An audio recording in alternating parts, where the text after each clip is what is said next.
வணக்கம் நண்பர்களே, இது VDL Vlogs வீக்கெண்ட் ஸ்டோரிஸ். தொடரும் நிழல்கள். நிலாக்கு ஏதோ பிரச்சனை இருக்கு, எல்லாத்தையும் சரி பண்ணி கூட்டிட்டு வாங்க அப்படின்னு சொல்லி ஹாஸ்டலை விட்டு காலேஜை விட்டு அவங்க அப்பா அம்மா கூட ஊருக்கு அனுப்பி வச்சிருக்காங்க.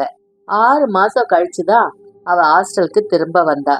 கிட்டத்தட்ட முழுசா ஒரு செமஸ்டர் கழிச்சுதான் மறுபடியும் நிலா காலேஜுக்கு வந்திருக்கா. நாங்க எல்லாரும் செகண்ட் இயர் போயிட்டோம். ஆனா நிலா மறுபடியும் புதுசா ஃபர்ஸ்ட் இயர்ல தான் சேர்ந்திருக்கா. காலேஜ்ல எதுவும் சொன்னாங்களான்னு தெரியல.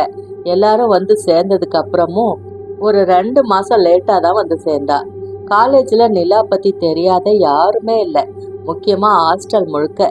ரொம்ப நாள் நிலா தான் ஹாட் டாபிக். இத்தனைக்கும் யாருக்குமே நிலா ஃபேன்ல தொங்குனது கூட தெரியாது. நான் யார்கிட்டையும் சொல்லல. ஆனாலும் இஷ்டத்துக்கு ஒவ்வொரு கதை. எல்லாத்துலயும் ஒரே விஷயம், நிலாவுக்கு பேய் பிடிச்சிருக்கு. யாருமே அவங்க ஹாஸ்டலுக்குள்ள நிலாவை ஏத்துக்கல. மொத்தம் 5 ஹாஸ்டல் இருக்கு. எதிலுமே நிலா வரக்கூடாதுன்னு தெளிவா சொல்லிட்டாங்க.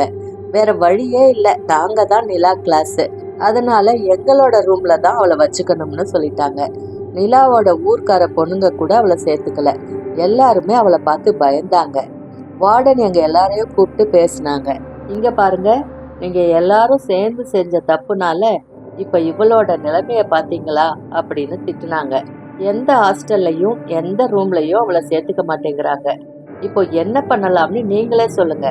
இந்த பொண்ணுக்கு ஹாஸ்டல்ல இடம் இல்லைன்னு சொல்லி திரும்ப ஊருக்கு அனுப்பி அவ வாழ்க்கையை கெடுத்துடலாமா? நீங்க செஞ்ச வேலைக்கு ஏற்கனவே அவளோட 1 வருஷம் படிப்பு போச்சு. இன்னும் வேற என்ன பண்ணலாம்னு யோசிங்க, போங்க அப்படின்னு சொல்லி வெளியே அனுப்பி விட்டாங்க. வெளியே நிலா, அவ அம்மா அப்பா ரொம்ப பாவமா நின்றுட்டு இருந்தாங்க. அவங்க அம்மா என்கிட்ட அழுதாங்க.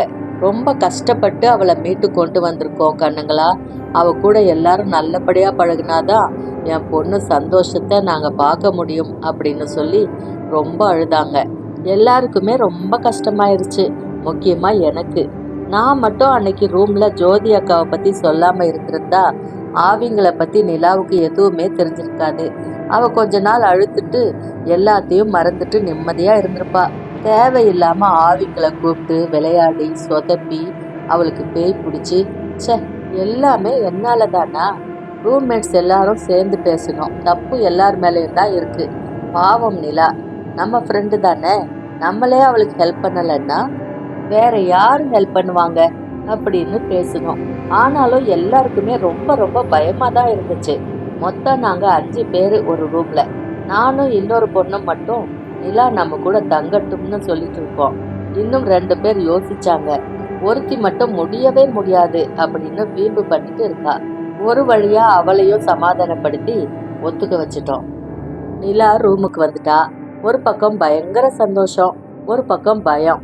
நிலா கிட்ட நடந்த எதை பத்தியும் கேட்கவே கூடாதுன்னு முடிவு பண்ணியாச்சு. நிலா அம்மா வந்தாங்க அவளை எங்க ரூம்ல விட்டுட்டு போறதுக்கு. கிளம்புறப்ப, கலை இங்க கொஞ்சம் வாமா அப்படின்னு சொல்லி என்னை மட்டும் தனியா கூட்டிட்டு போனாங்க. என்கிட்ட ஒரு 4-5 தகடை கொடுத்து, இத நிலாவுக்கு தெரியாம உங்க ரூம்ல வச்சுக்கோங்கப்பா அப்படின்னு சொன்னாங்க. எனக்கு ஒண்ணுமே புரியல. எதுக்கு ஆண்டி அப்படின்னு கேட்டேன். சொன்னா கேளு பாப்பா, இத நிலாவுக்கு தெரியாம வச்சிருங்கப்பா, எல்லாமே சாமி தகடு தான், இப்பதான் அவளுக்கு சரியா இருக்கு, அதான் கொஞ்ச நாள் இதெல்லாம் வச்சுக்க சொல்லியிருக்காங்க அப்படின்னு சொல்லி என்கிட்ட கொடுத்தாங்க. நிலாவுக்கு தெரிய வேணாப்பா, உன்னை நம்பிதான் அவளை விட்டுட்டு போறேன், என் பிள்ளைய நல்லா பாத்துக்கோங்க அப்படின்னு சொல்லிட்டு கிளம்பிட்டாங்க. இவங்க ஏன் என்கிட்ட இப்படி சொல்லணும்னு ஒரே குழப்பம். ஆனா நம்ம தான் நிலாவை நல்லா பாத்துக்கணும்னு நினைச்சேன். நிலா ரொம்ப அமைதியாவே இருந்தா, யார் கூடயும் எதுவும் பேசல, நாங்களும் எதுவும் கண்டுக்கல. இப்போ மொத்தம் எங்க ரூம்ல 5 பேரு. கலை, நிலா, பிரியா, பாத்திமா, ஏஞ்சல். ஆனா 6ஆவதா தாமரை இருக்கிறது எங்களுக்கு அப்போ தெரியல. முதல் 1 வாரம் எந்த பிரச்சனையும் இல்லாம நிம்மதியா போச்சு. ரூம் ஒவ்வொரு நாள் ஒவ்வொருத்தர் கூட்டணும். கூட்டி விட்டுட்டு எல்லாருக்கும் சேர்ந்து கீழே பெட்ஷீட் பிரிச்சு விடணும். யாருக்குமே கட்டில படுக்க பிடிக்காது. ஜாலியா பேசிட்டே இருக்கலாம்னு தான் எல்லா கட்டிலையும் ஒவ்வொரு மூலையில போட்டுட்டு நடுவுல இடம் விட்டுருப்போம். அப்போதான் பேசிட்டே படுக்க வசதியா இருக்கும்னு. நிலா வர்றதுக்கு முன்னாடியே அப்படித்தான். நிலா கூட படுக்கிறதுக்கு யாருமே ஒத்துக்கல, ஏஞ்சல் தவிர. அவ மட்டும்தான் நிலா படுக்கிற பக்கம் படுத்துப்பா. நாங்க எல்லாருமே நெருக்கமா ஒரே பக்கத்துலதான் படுத்திருப்போம். ஒரு வாரம் ஆயிடுச்சு. அன்னைக்கு நிலா தான் ரூமை கூட்டிட்டு எல்லாத்துக்கும் சேர்த்து பெட்ஷீட் விரிச்சு வைக்கணும். எங்க எல்லாருக்குமே அவகிட்ட சொல்றதுக்கு பயம். சரி நம்மளே செஞ்சுக்கலாம், எதுக்கு அவகிட்ட தேவையில்லாம சொல்லி வேலை வாங்கணும்னு முடிவு பண்ணிட்டோம். நிலா தான் என்கிட்ட வந்து, ஏன் என்னை கெஸ்ட் மாதிரி நடத்துறீங்க, நம்ம எல்லாருமே எப்பவும் போல இருக்கலாம், நீங்க வித்தியாசமா என்னை பார்க்குற மாதிரி இருக்குன்னு சொல்லி ரொம்ப ஃபீல் பண்ணா. அதெல்லாம் ஒன்றும் இல்லை நிலா, இப்பதான் நீ உடம்பு சரியாகி வந்திருக்க, அதனால தான்னு சொன்னேன். உடம்பு சரியில்லைன்னா ரூம் கூட கூட்ட மாட்டேனா அப்படின்னு சொன்னா. சரி அப்போ இன்னைக்கு நீயே கூட்டி விட்டுரு, அவ்வளவுதானே அப்படின்னு சொல்லிட்டேன்.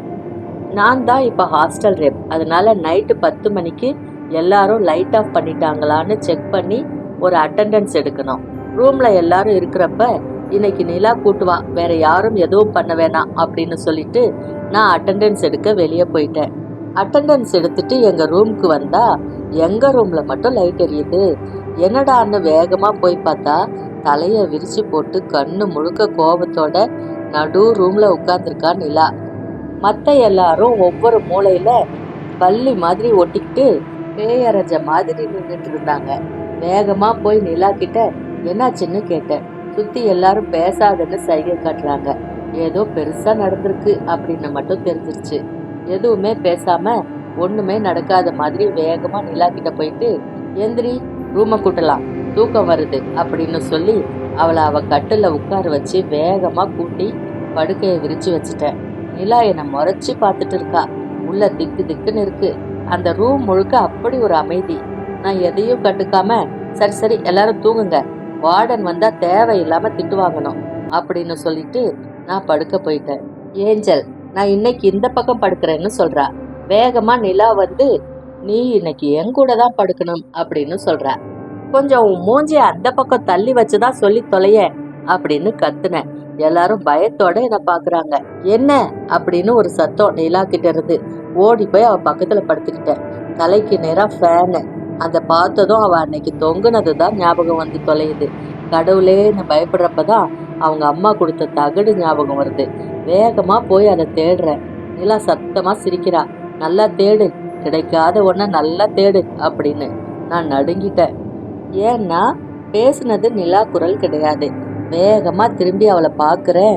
முகத்துல அப்படி ஒரு சந்தோஷம், இலக்காரமான ஒரு சிரிப்பு. ரூம்ல என்ன நடந்திருக்கும்னு மத்த எல்லாரும் சொன்னாதானே தெரியும். அவங்க கூட பேசணும்னா நிலா எங்கேயாவது போனாதான் உண்டு. முதல்ல இன்னைக்கு நான் தூங்கணுமே, எப்படி இவ கூட படுக்கிறது? நின்னுட்டே இருந்தேன். வெளியே வார்டன் சத்தம் கேக்குது. இன்னும் எந்த ஏரமா லைட்டை போட்டுட்டு இருக்கிறது அப்படின்னு வேகமா லைட் ஆஃப் பண்ணிட்டு அவ பக்கத்துல போய் படுத்துக்கிட்டேன். நான் நிலாவை பார்த்துட்டே இருந்தேன். கொஞ்சம் பாவமாவும் இருக்கு, ரொம்ப பயமா இருக்கு. பார்த்துட்டே இருக்கும்போது திடீர்னு கண்ணை முழிச்சு ஒரு பார்வை பார்த்தா பாருங்க. அப்படியே கண்ணை இறுக்கமா மூடிக்கிட்டேன். திறக்கவே தைரியம் வரல. மணி 2 ஆச்சு. அப்போதான் நிலா எந்திரிச்சு ரெஸ்ட் ரூம் போனா. அவ வெளியே போன உடனே எல்லாரும் என்னை திட்ட ஆரம்பிச்சிட்டாங்க. நீ பெரிய இவ மாதிரி நிலா இன்னைக்கு கூட்டுவான்னு ஆர்டர் பண்ணிட்டு போயிட்ட, அவ என்ன பாடுபடுத்தினா தெரியுமா அப்படின்னு எல்லாரும் ஒரே அழுக. ஏய் என்ன ஆச்சுன்னு வேகமா அவ வரதுக்குள்ள சொல்லுங்க. நீ சொல்லிட்டு போனதுமே வேகமா துடப்பத்தை கையில எடுத்தா. திடீர்னு என்ன ஆச்சோ தெரியல, வேகமா தூக்கி எறிஞ்சிட்டு எல்லாரையும் ஒரு முறைச்சா. ஏஞ்சல் தான் என்னாச்சு நிலான்னு கேட்டா. அவ கிட்ட வந்து வேகமா கன்னத்துல ஓக்கி ஒரு அறை. இவ என்ன உன் வேலைக்காரியா, ஆளாளுக்கு ஆர்டர் பண்றீங்க, அவ பேசாம இருந்தா என்னன்னாலும் அவளை பேசுவீங்களா, தொலைச்சிருவேன் தொலைச்சி. பயத்துல சத்தமா ஒருத்தி கத்துனா. நல்லா கத்து அப்படின்னு அவளை பார்த்துக்கிட்டே சிரிச்சுக்கிட்டே அவ பக்கத்துல இருந்த பிரியா கழுத்தை பிடிச்சுக்கிட்டா. நீ கத்த கத்த இவ சாவா, கத்து நல்லா கத்து அப்படின்னு ரத்தமே உறைஞ்சு போற அளவுக்கு நிலா கத்துனா. பாத்திமா வந்து, நீ எதுவும் பண்ணாத, நாங்க கத்த மாட்டோம், அவளை விட்டுடு ப்ளீஸ் அப்படின்னு கெஞ்சிருக்கா. அப்புறமா தான் அவ கழுத்துல இருந்து கையை எடுத்திருக்கா. நாங்க எல்லாரும் கத்தவும் முடியாம ஓடவும் முடியாம எவ்வளவு கஷ்டப்பட்டோம் தெரியுமா. இனிமே நிலா கிட்ட யாராச்சும் வம்புக்கு வாங்க, அப்புறம் இருக்கு எல்லாத்துக்கும் அப்படின்னு சொல்றா. அப்போ அவ நிலா இல்லல்ல, வேற யாரோ தானே அவளுக்குள்ள இருக்கிறாங்க அப்படின்னு சொல்லி எல்லாரும் அழுது தீர்த்தோம். கதவை தட்டுற சத்தம். வேகமா போய் எல்லாரும் படுத்துட்டோம். கதவு தட்டுற சத்தம் வேகமா கேக்குது. எழுந்து போய் பார்த்தா அங்க யாருமே இல்ல. நிலா பாத்ரூம் போய் கிட்டத்தட்ட 20 நிமிஷம் ஆயிருக்கும், இன்னும் வரல. என்னாச்சுன்னு தெரியல. எல்லாரும் சேர்ந்து போகலாம்னு கையை இறுக்கமா பிடிச்சிக்கிட்டு போனோம். ரொம்ப பயத்தோட நிலா அப்படின்னு கூப்பிட்டோம். வரேன் கலை அப்படின்னு மெதுவா சொல்லிக்கிட்டு கதவை திறந்து நிலா வெளியே வந்தா. எல்லாரும் ரூம்குள்ள ஓடிட்டாங்க. நிலா என்கிட்ட வர வர எனக்கு வேர்க்குது. அவ வேகமா வந்து என் கன்னத்தை பிடிச்சிக்கிட்டு, நீ மட்டும்தான் கலை என்னை தேடுற அப்படின்னு சொன்னா. எனக்கு ஒரு நிமிஷம் புல்லரிச்சு போச்சு. நான் எப்படி கலை இங்க வந்தேன் அப்படின்னு கேக்குறா. இல்ல நிலா, நம்ம 2 பேரும் தான் வந்தோம் அப்படின்னு சொல்லி ரூமுக்கு கூட்டிட்டு வந்தேன். வேகமா துடப்பத்தை தூக்குறா. எல்லாரும் அரண்டு போய் ஆன்னு கத்துறோம். எல்லாரும் கத்துறத பார்த்து நிலா பயந்துட்டா. இன்னைக்கு நான் தானே கூட்டணும், சாரி, ஏற்கனவே கூட்டி படுக்கை விரிச்சிருக்கிறத நான் கவனிக்கல அப்படின்னு சொன்னா. அப்போ மறுபடியும் ஒரு பெல் அடிச்சிச்சு. மணி அதுக்குள்ள 12 ஆயிடுச்சா அப்படின்னு கேக்குறா. ஐயோ, இவ அடுத்த ரவுண்டுக்கு ரெடி ஆகுறாளே அப்படின்னு வேகமா, நிலா மணி 5 ஆயிருச்சு. எனக்கு தெரியும் நமக்குள்ள ஏதாச்சும் மாற்றம் நடந்தா உடம்பும் மனசும் என்ன பாடுபடும்னு. நிலாவுக்கு நடந்ததெல்லாம் கொஞ்சம் கொஞ்சம் தெரியும், ஆனா கோர்வையா தெரியாது. அவ ரூமை கூட்ட தொடப்பம் எடுத்தவரை ஞாபகத்துல இருக்கும், ஆனா மத்த எதுவும் தெரியாது. என்னை பார்த்து சிரிச்சது தெரியும், எந்திரிச்சு பாத்ரூம் போனது தெரியும், ஆனா அதுக்கப்புறம் என்ன நடந்துச்சுன்னு தெரியாது. சரி, இது எல்லாம் எனக்கு எப்படி தெரியும்? இது எல்லாமே ஒரு காலத்துல நான் அனுபவிச்ச வழிதான். பாவம், கிட்டத்தட்ட நிலா இப்போ அப்படிதான் இருக்கா. நிலா பேருக்கு ஏத்த மாதிரி ரொம்ப அழகான பொண்ணு. ரொம்ப ரொம்ப அமைதியாதான் பேசுவா. எல்லாரு கூடயும் சகஜமா பழகி இருக்கா. தாமரை கூட பேசுறதுக்கு முன்னாடி வரைக்கும். தாமரை கூட பழக ஆரம்பிச்ச கொஞ்ச நாள்ல எல்லாரையும் அவாய்ட் பண்ணியிருக்கா. எப்பவும் 2 பேரும் சேர்ந்தேதான் இருப்பாங்க போல. கிட்டத்தட்ட நான் ஜானு மேல அட்மையர் ஆன மாதிரி இவ தாமரை மேல அட்மையர் ஆகியிருக்கா. இப்படி இருக்கிறப்பதான் ஒரு நாள் தாமரைக்கு ஆக்சிடென்ட்ல ஸ்பாட் அவுட் ஆகி நடக்க கூடாதெல்லாம் நடந்து இப்ப இப்படி ஆயிட்டா. நாங்க யாருமே தூங்கவே இல்லை. பாவம், பிரியாவுக்கு பயங்கர காய்ச்சல் வந்துருச்சு நேத்து நடந்ததை நினைச்சு. மத்த எல்லாரும் மனசளவுல ரொம்ப உடஞ்சி போய் தான் இருந்தோம். பாத்திமா, நான் இப்பவே போய் வார்டன் கிட்ட சொல்ல போறேன், இதுக்கு மேல என்னால தாங்க முடியாது அப்படின்னு சொல்லி ஒரே அழுக. பிரியா, நான் ஊருக்கு போறேன், என்னால இங்க இருக்க முடியல, இன்னும் கழுத்தெல்லாம் வலிக்குது எனக்கு. அவ ஒண்ணுமே நடக்காத மாதிரி என்கிட்ட வந்து மாத்திரை போடு சரியாகும்னு சொல்லிட்டு போறா அப்படின்னு சொல்லி அழுக. ப்ளீஸ் எல்லாரும் கொஞ்சம் பொறுமையா இருங்க அப்படின்னு சொல்லும் போதே அவங்க அம்மா என்கிட்ட கொடுத்த தகடை பத்தி சொன்னேன். நிலாவுக்கு தெரிய வேணாம்னு அவங்க அம்மா சொன்னதால எங்கேயோ பத்திரமா வச்சிட்டேன். ஆனா நிலா கிடைக்காத ஒரு விஷயத்த தேடுன்னு சொல்லி சிரிச்சா. நாம அந்த தகடை எடுத்து ரூம் முழுக்க வச்சிட்டோம்னா ஒரு பிரச்சனையும் இல்லை. ப்ளீஸ் இன்னைக்கு ஒரு நாள் மட்டும் அட்ஜஸ்ட் பண்ணுங்க. பிரியா, உனக்கு உடம்பு சரியில்லைல்ல, நீ இன்னைக்கு சிக் ரூம் போயிடு. ஏஞ்சல், நீ என்ன காலேஜுக்கு போறப்ப ரூம்குள்ள வச்சு பூட்டிட்டு போயிரு. நான் அந்த தகடை எப்படியாச்சும் இன்னைக்கு கண்டுபிடிச்சிருவேன். எங்க ஹாஸ்டல்ல காலேஜ் டைம்ல ரூம்ல யாருமே இருக்க கூடாது. எல்லாரும் பூட்டிட்டு சாவிய லாபில இருக்கிற ஒரு கீபோர்ட்ல போடணும். கொஞ்ச நேரத்துல அந்த போர்டும் பூட்டி வச்சிருவாங்க. அந்த சாவி ஹாஸ்டல் இன்சார்ஜ் அக்கா கிட்ட இருக்கும். அவங்க சிக் ரூம்ல தான் உடம்பு சரியில்லாத ஸ்டூடெண்ட்ஸ்க்கு ஹெல்ப் பண்ணிட்டு இருப்பாங்க. நீ 1 மணி நேரம் கழிச்சு அவங்களுக்கு தெரியாம சாவி எடுத்துட்டு வந்து எனக்கு கதவை திறந்து விட்டுட்டு நீ போய் சிக் ரூம்ல படுத்துக்கோ. நமக்கு எந்த பிரச்சனையும் வராதுன்னு சொன்னேன். கேக்குறதுக்கு நல்லாதான் இருக்கு, நீ எப்படி தனியா ரூம்ல தேடுவ? நிலா காலேஜுக்கு போயிட்டா தாமரை அவ கூட தானே இருப்பா. ஸோ எனக்கு ஒரு பிரச்சனையும் இல்லை. எனக்கு யாராச்சும் அட்டெண்டன்ஸ் கொடுத்துருங்க. வேற யார்கிட்டையும் இதை பத்தி மூச்சு கூட விட்டுறாதீங்க. ஏற்கனவே நம்மளாலதான் நிலா கஷ்டப்படுறா அப்படின்னு சொன்னேன். வேகமா பிரியா, நாம என்ன தப்பு பண்ணோம்? அவ அழறாளேன்னு தான் விளையாட சம்மதிச்சோம். இவ தான் பேய்கிட்ட போய் நீ என் கூடவே இரு, உன்னை பார்க்கணும் பேசணும்னு வசனம் பேசினா அவ பண்ண தப்புக்கு நாம எல்லாரும் கிடந்து சாகணுமா இப்படி? அந்த நேரத்துல நிலா கட்டில இருந்து ஒரு புக் கீழே விழுகுது. பயந்துட்டோம். கலை, எனக்கு ஒன்னும் சரியா படல, நாம இந்த ரிஸ்க் எடுக்க வேணாம், பேசாம போய் வார்டன் கிட்ட சொல்லிடலாம். ப்ளீஸ் டி பிரியா, ஒரே ஒரு தடவை முயற்சி பண்ணி பாத்துடலாம். நிச்சயமா அடுத்து ஏதாச்சும் பிரச்சனை வந்தா வார்டன் கிட்ட பேசுவோம்னு சொல்லி எல்லாரையும் சமாதானப்படுத்தி அனுப்பி வச்சிட்டேன். இப்போ நான் மட்டும் ரூம்குள்ள தனியா. எல்லாரும் மனசே இல்லாம என்னை தனியா விட்டுட்டு கிளம்பி போயிட்டாங்க. பிரியா சிக் ரூம்ல இருக்கிறா. இந்த 1 மணி நேரத்துல நான் ரூம் முழுக்க எப்படியாச்சும் அந்த தகடை தேடணும். எல்லாரோட ஷெல்ஃபு, கட்டில், பேகு, அப்புறம் புக்ல கூட தேடணும். அப்போதான் நிலா கட்டிலிருந்து விழுந்த புக்கை பார்த்தேன். The silence of the lambs by Thomas Harris. ஏதோ பேய் கதை. இப்படி பேய் கதையை படிச்சுதான் இவன் நம்ம உயிரை வாங்குறா ராத்திரியிலன்னு நினைச்சுக்கிட்டே அந்த புக்கை படிக்க ஆரம்பிச்ச நிலா கட்டில உட்காந்து. வரிசையா காணாம போற பொண்ணுங்க, அவங்களுக்கு பின்னால இருக்கிற சைக்கோ, அதை கண்டுபிடிக்க போற ஏஜென்ட்ஸ், ஒரு 2 சாப்டர் படிச்ச. இன்ட்ரெஸ்டிங்கா தான் இருந்துச்சு. இவ எங்க இந்த மாதிரி புக்லாம் வாங்குறா அப்படின்னு திருப்பி பார்த்தா அது எங்க லைப்ரரி புக்கு. இன்னும் இவளுக்கு லைப்ரரி ஆக்சஸ் கொடுக்கலையே. இதெல்லாம் படிக்க ஸ்பெஷல் பர்மிஷன் வாங்கி இருக்கணும். இங்கிலீஷ் டிபார்ட்மெண்ட் ஸ்டூடெண்ட்ஸ் தான் ஈஸியா இந்த புக்கை எடுக்க முடியும். சம்பந்தமே இல்லாம இப்ப தாமரை இங்கிலீஷ் டிபார்ட்மெண்ட்ல தான் படிச்சா அப்படின்றது ஞாபகம் வருது. நான் எதுக்கு இப்போ தேவையில்லாம யோசிக்கிறேன். சரி, முதல்ல அந்த தகடை எடுக்கணும் அப்படின்னு நினைச்சுக்கிட்டு வேகமா எந்திரிச்சேன். தலையில பட்டுன்னு முட்டிக்கிட்டேன். ஒரு நிமிஷம் தலை அப்படியே சுத்திருச்சு. வேகமா நகர முடியல. என்னோட துணியை யாரோ இழுத்து பிடிச்சிருக்கிற மாதிரி கஷ்டப்பட்டு வேகமா இழுத்தேன். என்னோட டாப்ஸ் கிழிஞ்சிருச்சு. எப்ப பார்த்தாலும் இவ கட்டில் என் துணியை கிழிக்குது ச்சே அப்படின்னு சொன்னேன்.